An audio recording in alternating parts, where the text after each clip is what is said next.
The Aperol Spritz. Yeah. Oh yeah. Yeah. We're going to build this drink in a stemmed wine glass. Yeah.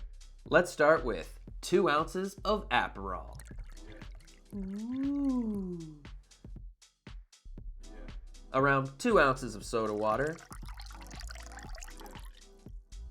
And about 3 ounces of Prosecco. Now for some ice. When adding ice, be careful adding too much at once. It can overflow in an epic fashion.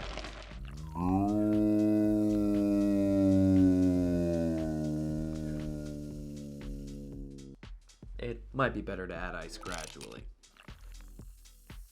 Add ice at the end so that all the ingredients are combined in the glass and you don't drink in layers.